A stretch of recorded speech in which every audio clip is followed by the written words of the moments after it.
Welcome to Zen Zestful. My name is Christina. My name is Mandy. How are you? Why do you always, like, when we start the episode is when you get me, right, like, I'm doing nothing. I start an episode and I'm like, you know what? I'm going to calm my voice down today. I'm going to be very quiet. And then you just... My face just brings it out of you. I had a whole thing of how I was going to go into this episode. But anyway, well, I've had too much coffee today. I've had a lot of coffee excellent, today. though. I do make good coffee, I think. You really crushed it. Thank you. How do you carry stress? Do you feel the stress you carry in your body? Yes. But I will say it has been a whole journey to fully understand what that looks like. For me personally, and I think others can relate to this, you're not necessarily fully feeling the exact amount of stress in your body unless you are attuned to it. It's easier for people to say, oh, my shoulders are tight, but then you think back, oh, I had a stressful day, so I had my shoulders hiked up to my ears all day, and that's why my shoulders are tight. So then you can think, oh, I was stressed out and my shoulders hurt because I was, hunched up. But for me, what I've really been trying to do in the last few years, especially, is recognizing signs of feeling stressed out before I get super stressed. What are those signs for you? Oh, for me, I would say racing thoughts.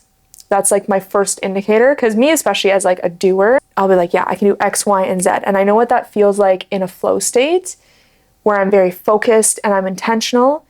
But then I'm also way more aware now of when I am not in that kind of flow state and I'm just doing things, but I'm like, oh my God, this is next, and this is next, and this is next. And I start feeling like very uneasy in my body. It's like this visceral kind of like, I'm not like keeping up. I've gotten a lot better at recognizing when that's starting to happen so that I can stop it before it takes off. How do you differentiate between your own stress and someone else's stress? Because what I found is it took me years to get in tune with my own stress. I was very well aware that I was stressed, and I was like, this is just life. Yeah.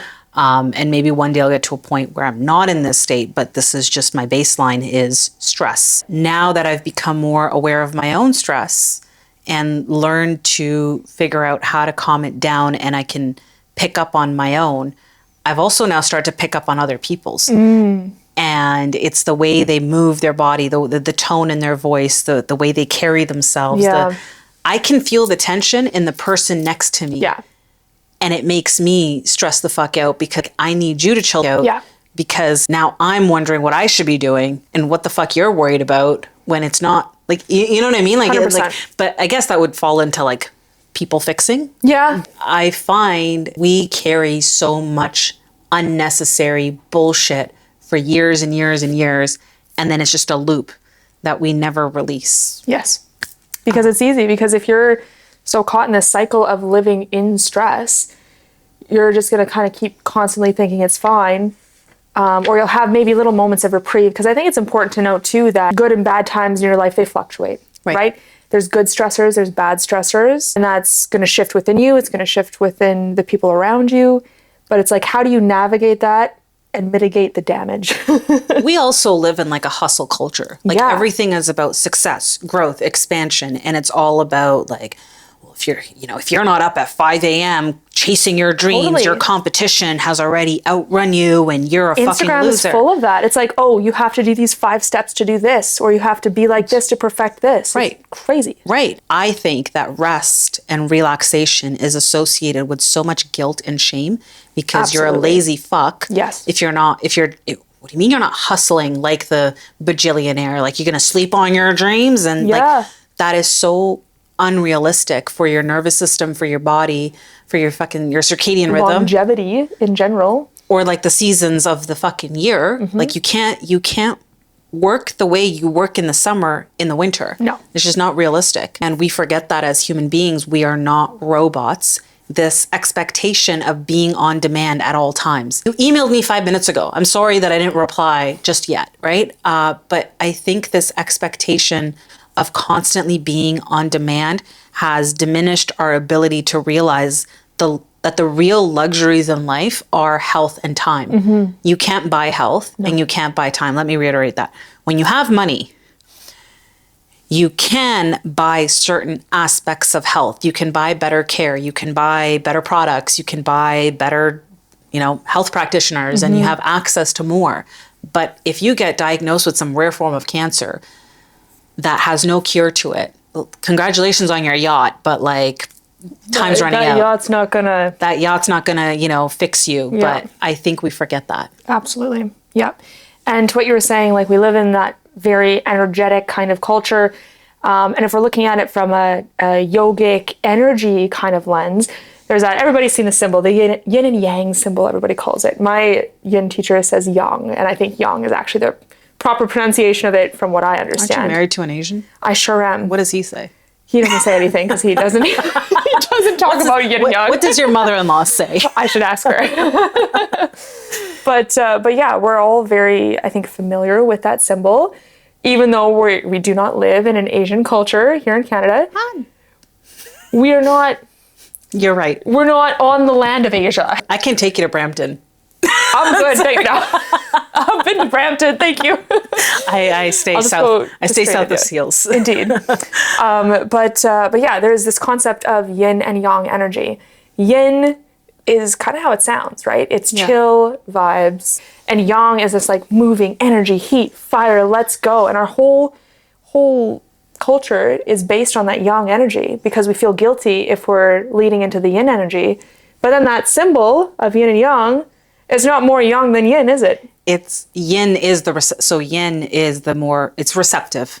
It's the receptive energy, whereas yang, I call it yang. I'm sorry. That's yang. fine. That's it's the creative energy. And the goal in yoga, so yin yoga was coined in the 90s. It didn't exist as yin yoga before. It wasn't really called that. I think it's been a blend of different modalities that have come together to address the issues that you're trying to, I wouldn't say correct, but whatever it is that you're trying to work through yin yoga was coined in the 90s. But the goal isn't to get rid of yang. No. The goal is to find the balance between the two and see how they can work in harmony within you. But if you have more of one than the other, you've just created this imbalance. And that imbalance is what creates the health ailments. Yes. And the disease. Because the body's going to stop you. If that imbalance is within you, I mean, you can say, I'm going to push, I'm going to keep going. But let me tell you, you're going to have to stop at some point, be it physically or mentally or breaking down. In Chinese medicine, in traditional Chinese medicine, if you've gone for acupuncture, and I have an incredible acupuncturist, Mary, I'm giving her a shout out. And we've also have Amrit. Yeah, Wellness by Amrit. Amrit's incredible. Yes. When you have balance, you have health. The imbalance is where you have disease and ailments. So the goal there is to cultivate that balance and maintain that balance.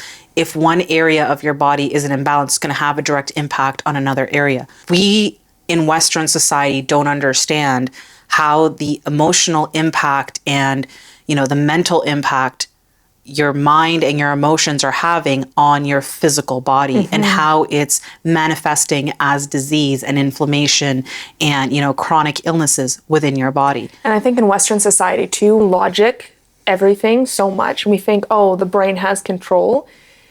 Yes, obviously it does have control, but we don't, I think, fully appreciate or recognize the intelligence that the physical body has. Right. And we are not a culture that truly values ancient medicine, whether it's Ayurveda, whether it's traditional Chinese medicine, because we, write it off as like quackery and woo-woo because it wasn't taught in a medical school in, the States or Canada or, England or wherever. But at the end of the day, these things have served humanity for thousands of years, and they still do to this day. So it's not quackery.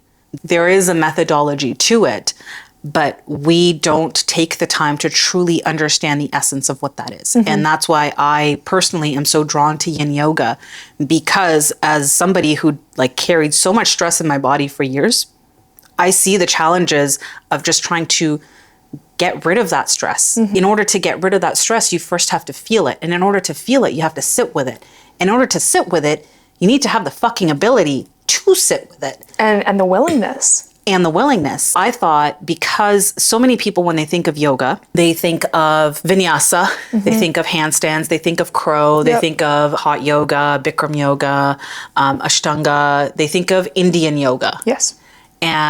Or restorative yoga. But not a lot of people really understand what's going on inside the body when they practice yin yoga. A lot of people shy away from yin yoga because it's boring, or they think that it's too slow.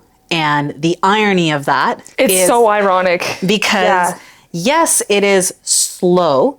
It's also equally as challenging, because to hold some of these poses for as long, you have to hold it for a minimum of 3 to 5 minutes. That in itself is a challenge. If not more challenging in some ways, because like I primarily teach vinyasa, and I do love vinyasa. I find that vinyasa calms my mind, because my approach to it is like, it's a moving meditation. But it's very easy in vinyasa, for example, to get really caught up in the achievement of poses and like, oh, I'm going to move fast, I'm going to transition this way. But people are looking for mobility, and it's easy to think, oh, I need speed to be mobile. And that's not true all the time. There's many different ways to find that mobility. And when you look at yin yoga, you're not just lying there. Restorative yoga, yes, you're propped up in different positions. It's more of a like, you're relaxing into your bolster and you're chilling. Yeah. Whereas yin yoga, you're finding edge, you're finding challenge. So when you enter a yin yoga pose, you're going to hold it probably at minimum 2 minutes, but you can hold it for a very long time. Yeah. And when you're entering into that pose, you're not entering into your hardest variation and then sitting there forever, right? Yeah. Like you are finding, I don't even know what percentage I would give to like the edge. It probably depends on the day, but like you're finding the pose, right? Yeah. You're finding a spot that you can sit in, knowing that it's going to get harder the more you sit there. Yeah. Physically, but also mentally, because you're sitting there and you're releasing whatever it is you're releasing based on the pose that you're in, because there are these things called meridians, which I'm sure we'll talk about in a little bit. Yes. So the concept of meridians, just segueing into meridians. Sure, go for it. Anyone who's gone to acupuncture or is an acupuncturist, the meridians run through the body. I'm not I have not studied any traditional Chinese medicine. I lay there and they put needles in me, and I know there's a liver and a spleen and this and the kidneys and gallbladder, heart, lungs. But when I started to read about yin yoga, when it first captured my attention, one of my friends gifted me a book called Yin Magic by Sarah Robinson. And it's a really, really cool book, because she gives like the Spark Notes version of like just a basic understanding of what the fuck is going on inside of you, and what yin and like Taoism and alchemy and all of that is, and how it kind of combines together. And we've all heard that saying, as above, so below. So it stems from Taoism. And what it essentially means is the universe is composed of 3 forces. You've got yin, yang, and qi. Then there's the 5 elements. So the 5 elements impact the universe on a macrocosm, and then on a microcosm, they impact the human. So they're all intertwined. So whatever is impacting the world on a broader level is also impacting you when it comes to these 5 elements. Now, in Western society, when you think of these 5 elements, they take them literally at face value for like what they are. I would say, and she also says that they are more, I would say, intertwined to Ayurveda and the doshas in Ayurveda. Yeah. So you've got wood, fire, water, metal, and earth. And something cool I wrote down about it is that wood feeds fire, fire creates the earth, earth produces the metal, and the metal holds the water, and the water nourishes the wood. I like that. It's like a cycle. It's cyclical. It's cyclical. But the destructive phase of this is wood parts the earth. So think of roots in a tree. They part the earth, right? The earth dams or muddies the water. The water also extinguishes the fire, and the fire melts the metal, and the metal cuts the wood.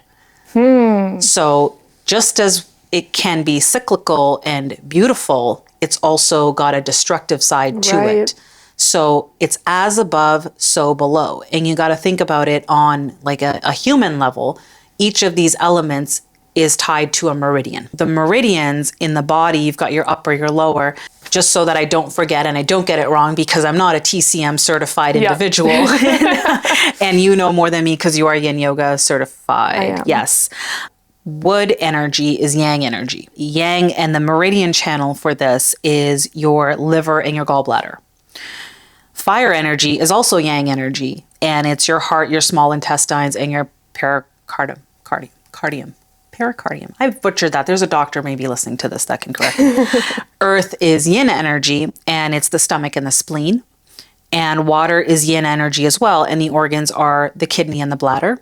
And Yin Yoga is basically created these poses that impact each of these meridians. So certain poses are designed to open up and let energy flow through these meridians. Yeah, you're finding good stress. Good stress. Yeah, because the meridians you can also think of as like, I've heard them described as rivers of energy. Yeah, so they're not always flowing freely. No. In Taoism, Lao Tzu, who can be pretty much considered the equivalent of Patanjali, where Taoism existed before him, just like yoga existed before Patanjali, but both of them brought forth a lot of wisdom in relation to the concept. So Taoism is known as the way. And in modern days, Taoism has kind of blended Confucianism and Buddhism together. But one of the things that he says, and I wrote it down, is male follows the earth, earth follows heaven, heaven follows the Tao, and the Tao follows nature. So the Tao, being the way, follows nature. And things always work out in nature. Yeah, Taoism is all about nature. Whereas us humans, which are part of nature, we fight against nature. Yes. So the stresses that we create in our body are literally going against the rhythm of nature. And Yin Yoga tries to undo all of that. It's creating the balance. It's creating the balance. And I know there's so much that I want you to cover, but one of the things that I found fascinating in her book is she talks about this concept of threes and how 3 is this crazy number that you'll find in all these spiritual modalities. And in Yin, you've got 3 forms of energy in the body. You've got Shen, Jing, and Qi. So Qi is pretty much the equivalent of what is life force energy flowing through your body. Prana. Yeah. And when you go for acupuncture, that's what they're working with, right? The Qi energy, you want it to flow through your body. So it's known as San Bao, which is the 3 treasures. And then she goes on to talk about the power of 3 and how even in yoga, you've got, like in Hinduism, in yoga, in India, you've got the 3. In Christianity, you've got 3. The Father, the Son, Holy Spirit. Yeah. And then she goes to talk about the Rig Veda in India, which is from like the year 1000, where you've got Surya, Agni, and Vata, which is sun, fire, and wind. Yeah. And then in the Upanishads, you have the 3 gunas, which is the sattva, which is harmony. And you've got action, which is rajas, and then inertia is tamas, which is part of your limbs of yoga. And then she goes even further to talk about how in ancient Greece, the guy who created a squared plus b squared equals c squared, Pythagorean theorem, he talks about the concept of 3s, and it's like past, present, future. So this number 3 is in everything. So in Tao, 3 is a very powerful number. And it was just fascinating to me because we're in Western culture not working with nature. Not at all, no. And we don't allow our bodies to chill the fuck out. We're eating berries in the middle of the wintertime. Raspberries. Raspberries don't grow outside. That's also true. I mean, in the wintertime. That's also true. And we eat like all kinds of other shit that we shouldn't be eating in the wintertime. 100%. Yeah. And we have it really backwards. We're also trying to hustle on New Year's Day with our resolutions. Indeed. Winter is a time of rest. For every culture but ours. Yes. Quickly to touch on your 3s. So when I did my teacher training, there was 3 principles that kind of guide Yin. So you have edge, stillness, and time. But that's for when you're actually like in the poses, edge, stillness, and time. So you're finding that edge that I was mentioning earlier where you are sitting with challenge, whatever that challenge looks like to you, right? Can depend on the day. Stillness is what you're trying to cultivate, not just physically, but also mentally. And that's where it can be so challenging too, right? I find with Yin, physically, when you're finding that edge, that's just the beginning, right? Like, sure, my hips are tight and I'm lying there and I have maybe blocks underneath my knees to support. So that's helpful. I'm still finding edge. But if you're sitting there for, say, 5 minutes, then you're with yourself for 5 minutes, right? You can't sit with yourself today for a minute. I don't know if you can relate to this. I'm sure you can, but I find over the last couple years, maybe I would say in the last 2 years, it's very hard for me to sit down and watch TV.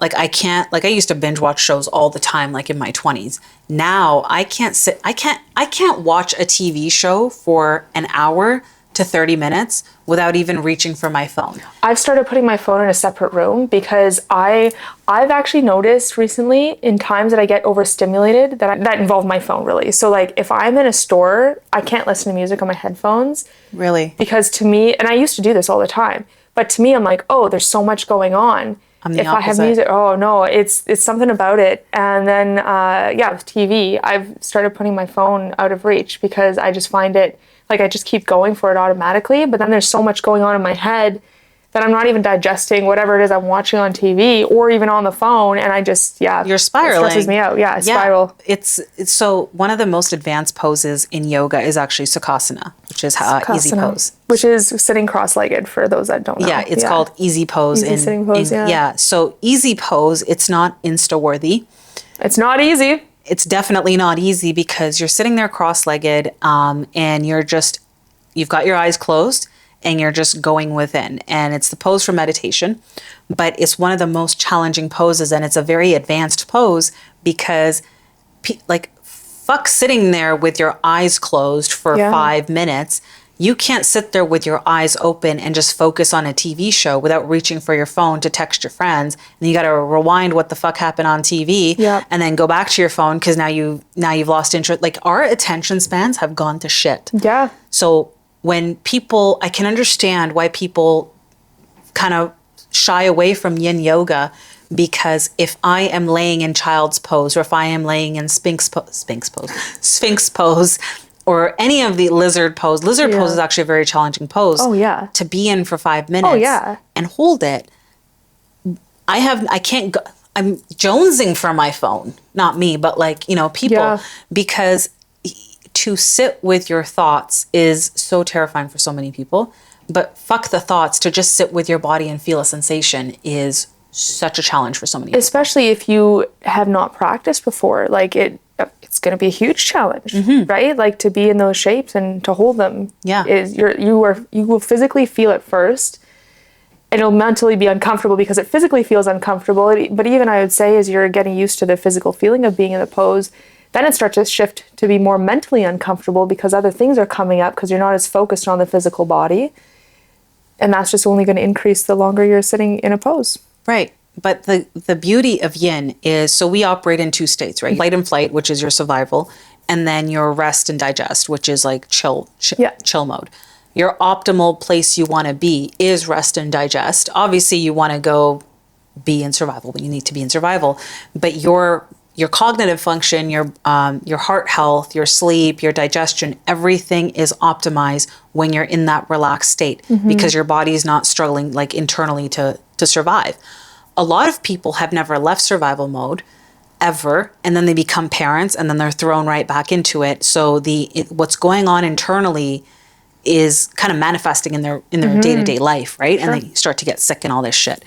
But what's really cool about yin, I find, is that when it forces you to relax, what people don't realize is happening is your the connective tissues inside your body and your muscles and your joints and your heart, everything is coming down because you finally have a moment or 5 to just be with your body. Yeah, yin is very meditative.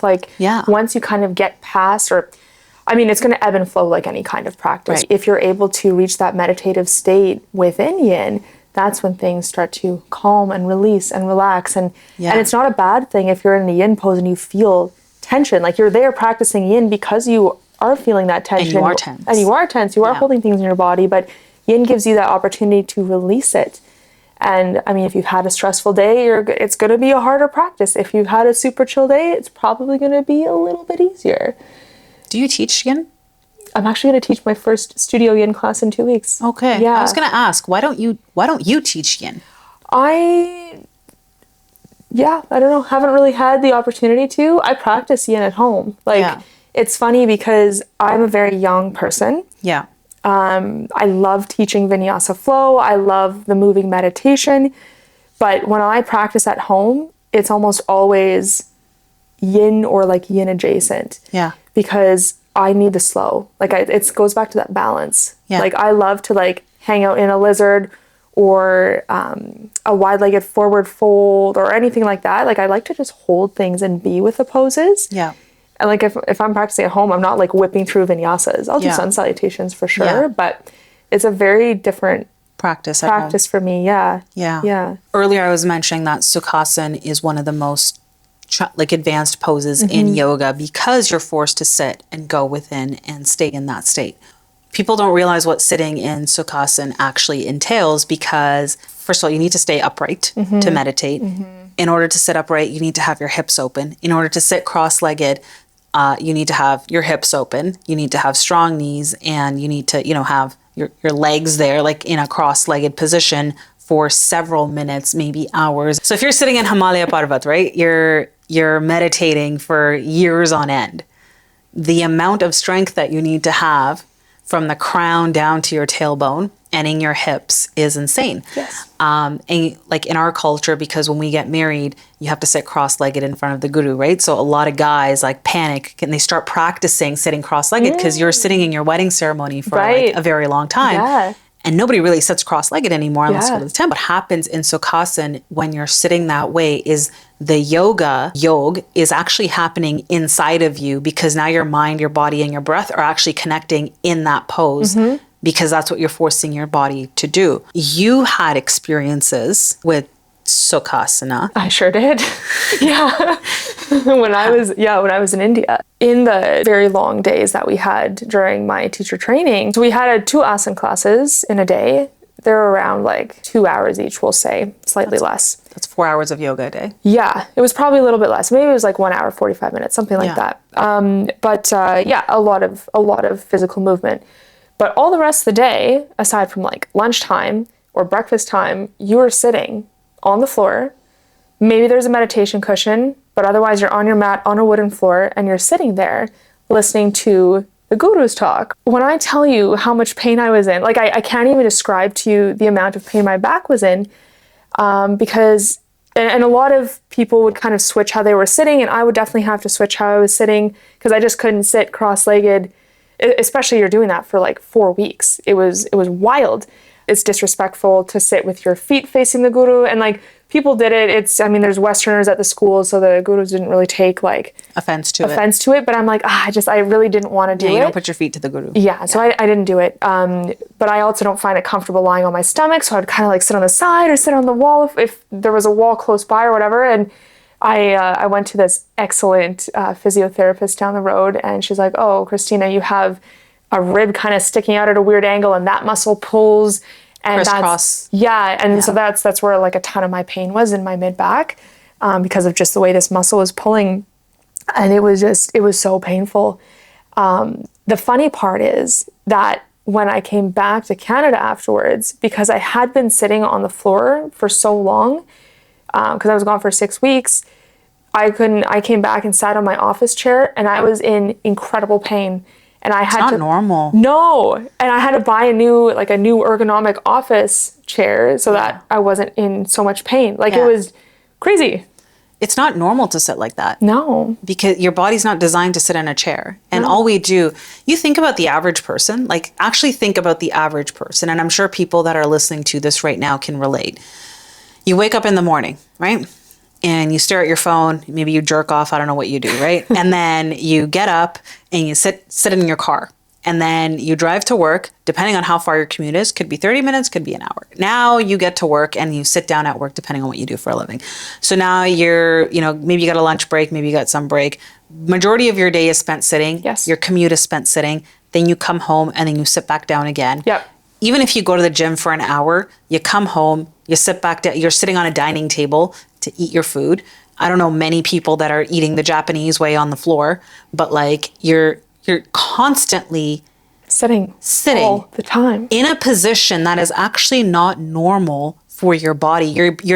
Our ancestors did not sit like this, like this position. Either they sat on the floors or they were, doing whatever they were doing. People were very mobile back then. Yeah.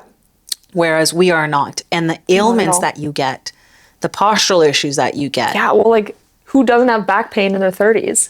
We all have, like, that's just part of life, Yeah. right? Like, there's just, Yeah. like, you know, acne is part of being a teenager. Back pain is part of being in your 30s. Indeed. What's really cool about yin is because it works with these meridians, it starts to, the poses that it's created, I made like a list of poses that are like really beneficial for people that are listening that actually want solutions to their problems. All of these energy centers, you trap emotions in them, Yeah. right? And as you trap emotions or stress or whatever you're holding on to in them, now you're impacting other areas. So one area being out of balance is going to have a direct impact on another area of your body. Yeah. So if you're not addressing one, technically you have to address the whole body because Yeah. it's like a rippling effect. Well, that's even like, to take it like for an example, I also had a shoulder injury from many years ago. And when I saw this physiotherapist in India, she's like, oh, your spine is out of whack because of this shoulder injury. And then your weird rib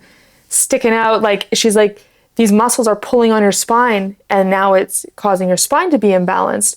So I went to her several times and she was working on releasing my muscles around so that eventually she could take this like wooden stick and just jab into my spine to realign my spine. Oh my God. It was not a great feeling. But I felt incredible after the fact. But like, it just goes to show you, like, there's things that impact you. And if anybody has ever had like sciatica or any tightness in the low back, they'll know that that whole hip area, glute area is so interconnected. Like, massively. I had a low back injury that then traveled into my glute, and then it kind of like moved around a little bit. I know a lot of people can relate to that. And I can relate to that. Everything is connected. I have such tight hips that to the point that my body created like an interior pelvic tilt. Oh yeah, that's right. And it has severely impacted my ability to teach yoga. It's impacted my ability on how I perform athletically because it creates pain because you start compensating in other areas of your body and it creates like this crisscross pattern. It is fixable, just takes a lot of time. Yeah. The issue becomes you try to work on it, but then you're going back to sitting and then you just recreate the problem. So you might make some progress, like I make some progress, and then I just go right back into the same pattern and then make some, like it's like you take 2 steps forward, take like 5 steps back and just repeat the cycle. When you have these blockages, like within your body in those meridians, because you've got yin, yang, and you've got qi, if the qi is not able to flow through your body the way it's supposed to be flowing through your body effortlessly, it's going to show up in your body and stay blocked and stagnant in certain areas. So those organs don't work at optimal levels. So if anybody's been to traditional Chinese medicine practitioner, acupuncturist, they ask to look at your tongue. Yes. And they can feel your heart rate, your pulse they'll hold your hand. So Mary, my acupuncturist, she'll always ask to look at my tongue. And I'm always like, every time she asks, in the back of my head, I'm like, what the fuck is she gonna find today?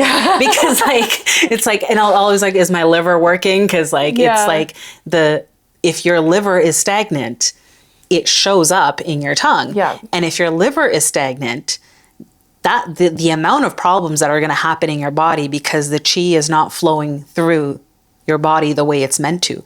So then you get a direct impact on your kidneys, then on your heart, then on your lungs, then in your brain. It's like you've got all this stress and anxieties that basically it's just this nonstop cycle. Instead of having free flowing energy running through your body, you just have constant stagnation. Yes. And it manifests as these insane ailments and chronic illnesses and pain. I wanted to touch up on the poses that impact each organ or meridian that can help people if they're interested in Yin Yoga, and you got to hold them for 3 to 5 minutes. For the heart meridian, child's pose, reclining twists, and any heart melting pose like puppy pose, and holding that for 3 to 5 minutes. For your lung meridian, your fish pose and your banana asana. And spleen is your lizard pose, swan pose, and a toe stretch. Your liver is butterfly, dragonfly, and happy baby. Kidneys are sphinx, snail, and garland pose, which is malasana. And for your brain, it's like learning to just sit with yourself. Like you can't... if you can't sit with the anxieties in your brain, how do you address the anxieties in your brain? 100%. Yeah. something that I had to think of too when you were talking about energy blocks is fascia, because fascia is actually what you're really working on when you're doing yin yoga. And fascia actually makes up for 30% of your muscles. And it's almost like, this is how it was described to me. So, if you cook chicken and there's almost that like thin layer of something that you kind of got to peel off the chicken, connective tissue, think about your fascia being like that. So your fascia covers not only the muscles, but also the organs. And it's kind of like the sac that holds everything together, holds also your nerves and your blood vessels. It is this intelligent it's an intelligent tissue. being. It's a very intelligent being. And it's, people can say, oh, it's woo-woo or whatever, but it's not. Bernie Clark, who is a very well-respected yoga teacher in Canada, yin yoga teacher specifically, he is so fascinating to me because he actually came from a very like scientific background, but then, found yoga, etc., like we all do. But he finds that really interesting balance of like, okay, this is, spiritually what the teachers say, but he's like, there's also so much actual science to back this up. And fascia is something that continues to be studied. It's easy to say, oh, there's not like enough information on it. But the thing that's interesting is that as it continues to be studied, the more people are like, oh my gosh, there's so much here and we don't know how it works because there's so much to it. But I've heard it described as well as when you're in a certain position when something happens to you, right? Say, God forbid, you're in a car accident and you're in a certain position. Apparently, the body remembers that exact position you're in because of the intelligence of the fascia. And I'm not a scientist, so, take that as you will, but it's like the body does remember and you can't deny that. Because even if you're, I don't know, say you've been mugged before. My husband was mugged once. Yeah. But your body is going to have these flashbacks. Anybody who's been through a traumatic time will likely have experienced those kind of flashbacks to a terrible memory, and you'll feel it in your body, even if you just feel that tensing up, right? If you're going through a hard time where, we all have our ups and downs with healing, if we're going through a really hard time, you're going to feel it in your body. Like for me, if I'm practicing, vinyasa yoga and I'm stressed out, I can't balance. No. And that's how I know I'm having a hard time. If you're in your head. If I'm in my head, right? I can't balance. And so yin yoga is such a powerful practice because it allows you to unlock these feelings and emotions and memories that are literally stored within you. Because you can't think your way out of the body feeling a certain way. I was guilty of that for a very long time where I would think my way out of my feelings because I'd be like, yeah, I am feeling this. I am feeling like, let's use maybe like sadness, right? I am feeling sad. This is why I am feeling sad. I acknowledge that I am feeling sad. I'm so guilty of that. Right. And I started to see this woman for Joy for cranial sacral massages. And it's been such a really cool concept because she will force me to feel where that like emotion is stored. And I'll like logic my way to it. Like I'm explaining to her why I have this feeling stored in me.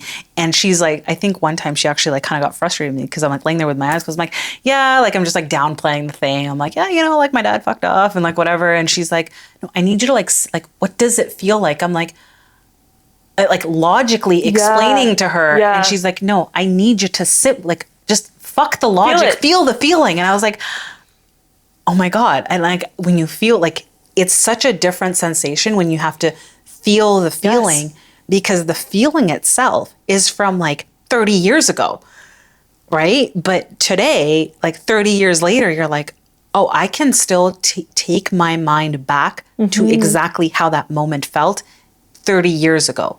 And it's insane. But what you were saying about fascia, like I would love to do an episode on just fascia alone. Absolutely. But what's neat about fascia is that if your fascia is restricted, there is very limited blood flow and hydration in that fascia. Hydration is huge. Yes. And if you have dehydrated fascia, you have limited mobility and you are more tense because your fascia can't move in fluidity. So if you ever look at, if you look at a salsa dancer, they're very fluid, right? Or you look at a dancer, they are very fluid in how they move.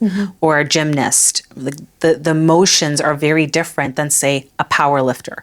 They're very rigid, they're very stiff. And one of the key differences between the two is the hydration levels of their fascia, because what ends up happening, and it's a double-edged sword, because you have to strengthen your muscles. When you strengthen your muscles, you create tension and stress. And the tension and the stress create the rigidity within the fascia.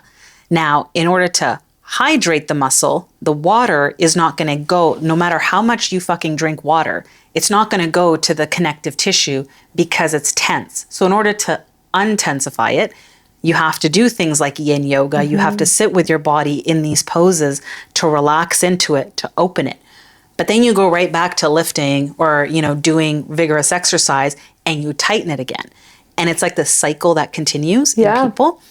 And what they don't realize is the more fluid your body is, the more fluid you are in your movements, the less restricted your fascia is, the more blood and oxygen and the energy is flowing through you with ease. But the moment you have that tension, you have not only restricted blood flow within your body, oxygen flow within your body, and water flow within your body. And fascia being what it is, like I mentioned, it's literally all over you, right? It's holding you together. It's holding you together, and there's three kinds. So there's superficial. Yeah. There is deep, and then there's visceral, which is what holds onto your organs. So if you're tight, like it's not just like, oh, my skin's a little tight. Like it's deep. Do you want to hear something wild? I went to my massage therapist, and I've been seeing this girl for a few months now, since the fall. And for the longest time, and I just learned this, I am in my 30s. I just learned where my hip, and I'm a yoga teacher, so I've learned anatomy. This entire time, I just thought my hip bone was a little bit lower. And so she's using her elbow to move around my quads and my hamstrings and my glutes. And she digs her elbow, because I'm really working on my glutes and the hip tension that I've been carrying because it's fucking restrictive. Yeah. So she digs her elbow into my hip. Quad, hamstring, and glute kind of connect on the side. On the that's side, so right? painful. So she digs her elbow into it, and I'm like, why are you putting it in my bone? And she's like, that's not a bone. And I'm like, wait, what? She's like, that is a muscle that feels like a bone. And she's like, I think I should cup it.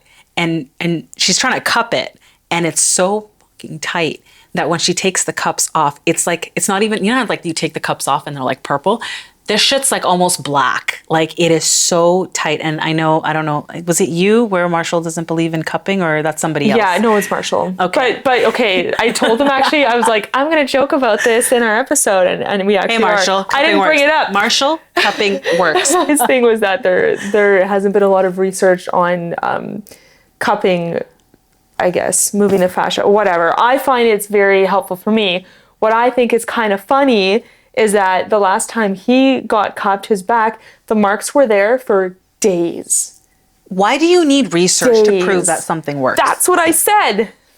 I'm sorry, perfect example, because we're talking about fascia. All these folks, and I do want to do an episode on fascia, because I think it would be, I have so much to say about fascia. Yeah, it's so interesting. The more deeper you go into the fascia rabbit hole, the more woo-woo it gets. And I can see why there isn't research on it. And I understand. I do understand why people can be skeptical about it. Be fucking skeptical. I don't care. You know what? I will fix my fascia and I will elevate to the 10th dimension. And so I'm just going to be floating along. I'm just going to float away. I'm just going to turn into my energy body. So I understand that there hasn't been a lot of okay, let me rephrase that. There has not been a lot of research done in the Western world on fascia. You go into Ayurveda, you go into, TCM. Stuff that's been around for thousands of years? You go into the stuff that's been around for thousands of years. They talk about fascia, but they don't call it fascia. No. And it is your chi or your prana, Bran, have to flow through your body in some sense. They're not flowing through your bloodstream. No. Right? And what was fascinating about that massage is all this time, I thought these were my hip bones. And it turns out that it's just bullshit that I've been carrying in my legs. Can I feel it? Let me poke your hip bone. It's not my hip bone, man. Or your fake hip bone. Oh yeah, it feels like a bone. That's not a bone. That's crazy. It's my muscle. Do you use a lacrosse ball? That helps sometimes. Really? Like, but even poking this whole time, I'm like, oh, maybe it's like, That's nuts. you know, all these years, I just thought I was really jacked from doing squats. And I was like, I am so strong. I went to Elio at work and I was like, feel my quads, feel my quads. And I'm like, poke it, poke it. And he's like, why are you tensing them up? And I was like, I'm not. Those are my quads. And he's That's not like, right, man. But this is, I discovered, this is not a bone. This is just how much shit I'm carrying in my body. So when I say that Yin Yoga is so crucial, because now I told you I'm gonna like really actively work on opening all this shit up. Yes. And so it started to kind of open things up just a little bit. But it was eye-opening when she's like, hey, that's not your bone, eh? That's good to know. What you were saying about the car crash. If you get into a car accident, your mind actually, if you don't work, like if you hold on to that memory, it will hold on to that. So every time, like my mom actually had that when she got T-boned years ago, like I think like almost 20 years ago, she got T-boned going through an intersection. And she, for almost a decade, was terrified of going through intersections because it was etched in her memory. And even like going downstairs, she like slipped on ice and like broke her rib. And for years, like she would walk slower. And in my head, I'm like, you're not old. Like you're older than me, but you're not old. And I realized years later, like, no, this is like the memory and the fear of the thing that happened that is still in her psyche. Absolutely. But those are physical examples. A car accident, slipping on ice. Translate that to things that are not tangible, like a breakup. You know, a spouse cheating on you, or, you know, somebody fucking you over and scamming you and taking your money, or, you know, somebody backstabbing, like little things like that create mistrust and fear and like certain emotions that come up. They live inside of you. And if you don't work through letting them go, you don't sit with those memories, you are holding on to that tension in different sections of your body, depending on where you're holding that. Absolutely. And something I'll add as well that I guess kind of is in between of those two things that you just mentioned is even with physical injury, that is not the result of a traumatic accident. So like I had a shoulder injury, right? And the body always wants to find, it wants two things. It wants to find the easiest way to do things and it wants to protect itself.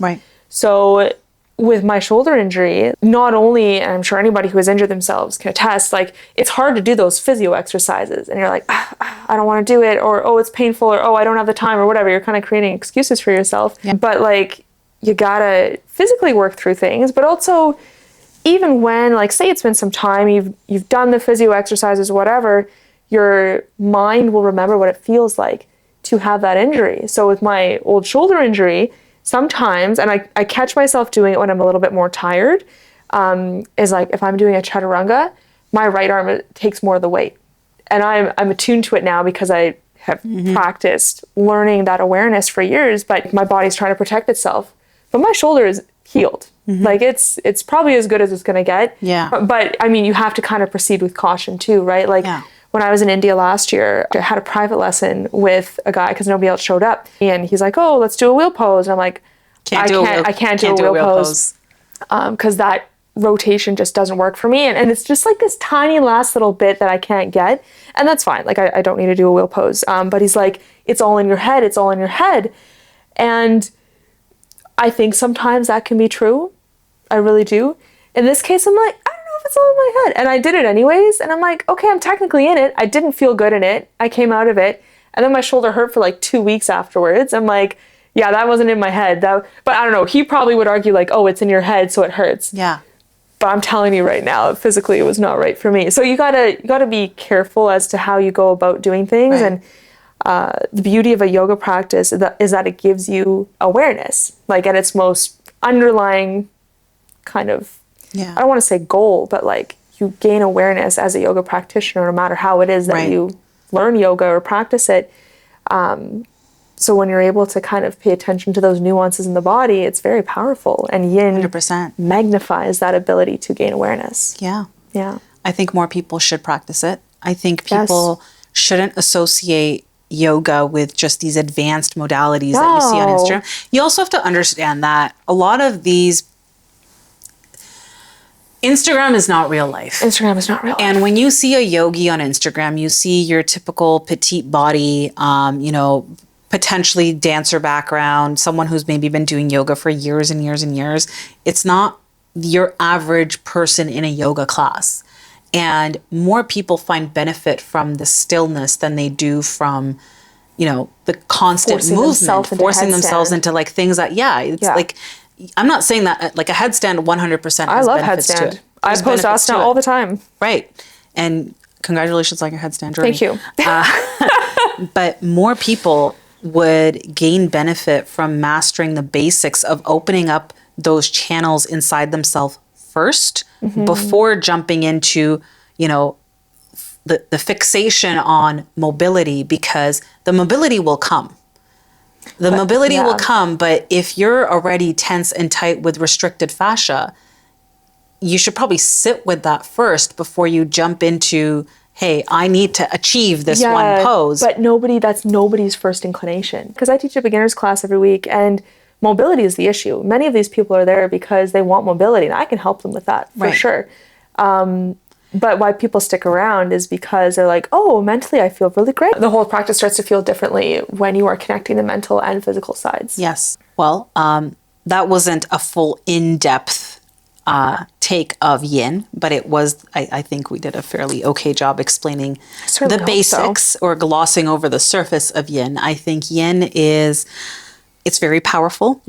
I think people should understand the power of releasing the stress and how it actually has a rippling effect in their day-to-day life. How you show up in your life changes when you're not constantly in go, go, go mode. There should not be guilt associated with the need to rest and relax. And it's something I've had to work through and continue to work through, because my to-do list is not going to end until the day that I die.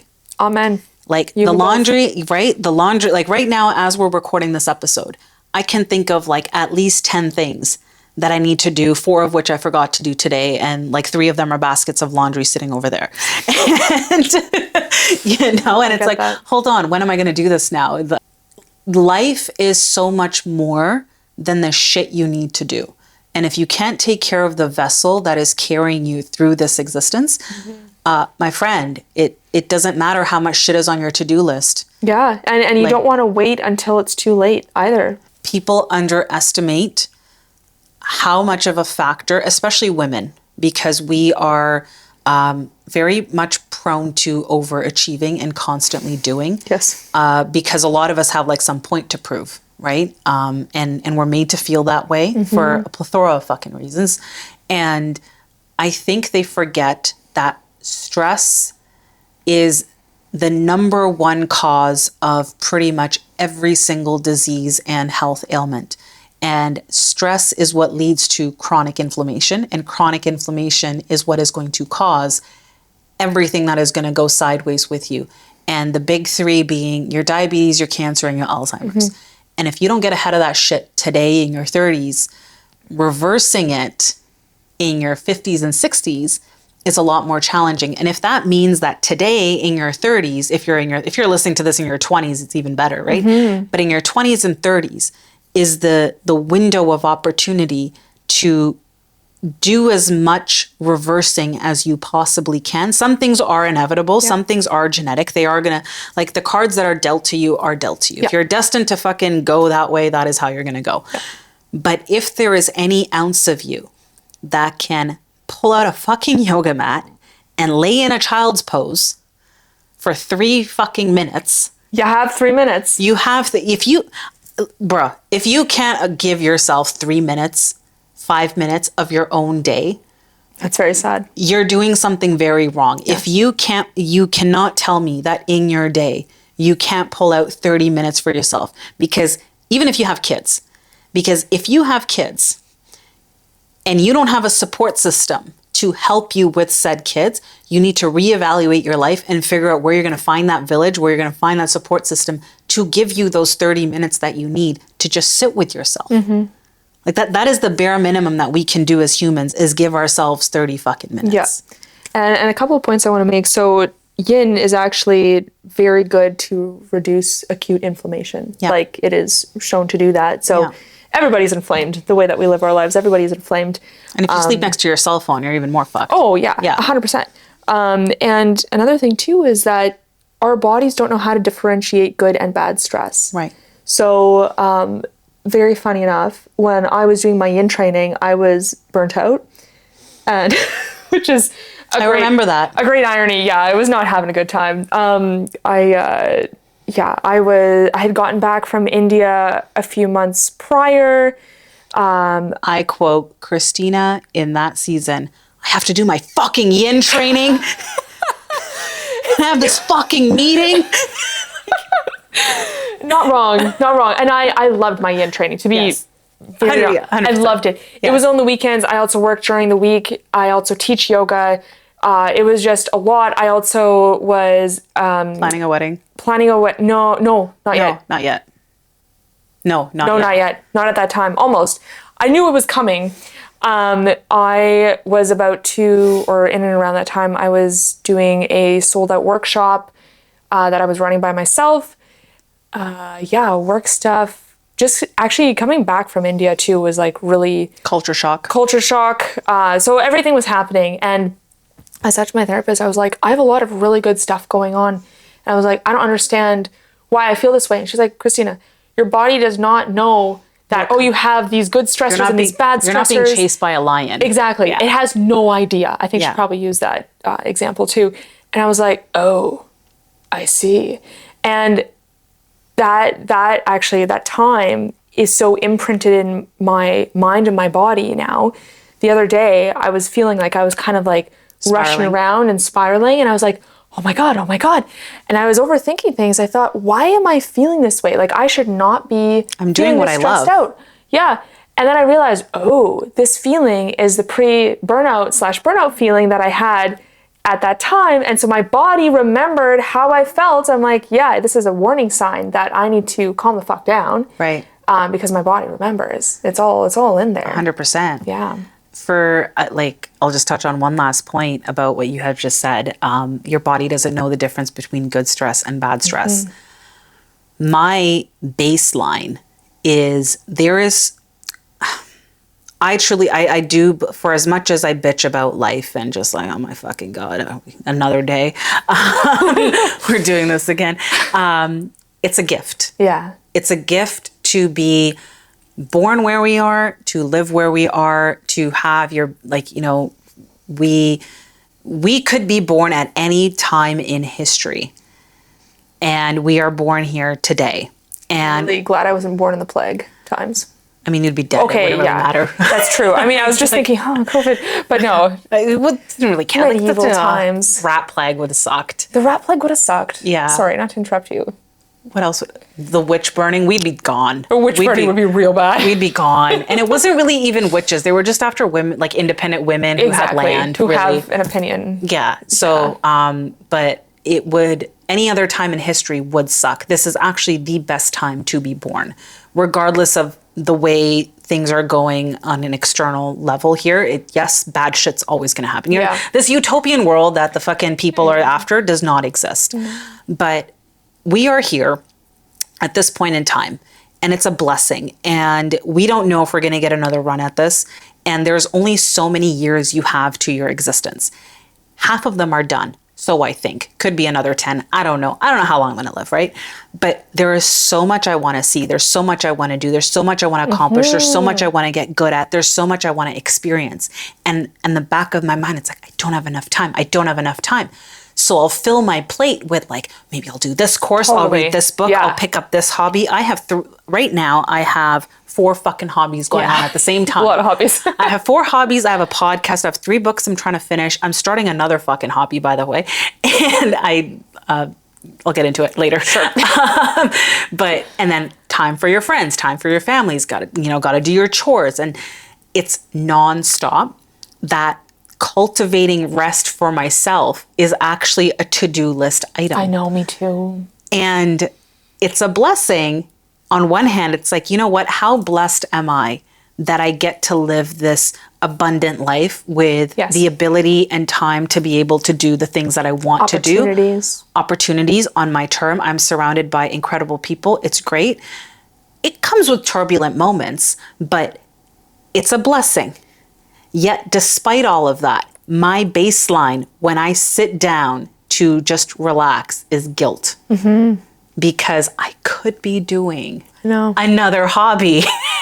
And maybe the hobby can be relaxing. But it's even when the hobby is relaxing, there's a goal in mind. Yeah. And to achieve ultimate relaxation. And you go to, like, perfect example, othership. So I went to the othership equivalent in the West Coast. Right. And I'm there, and their water is way colder than othership's water. Oh, I don't know what the really? fuck it was.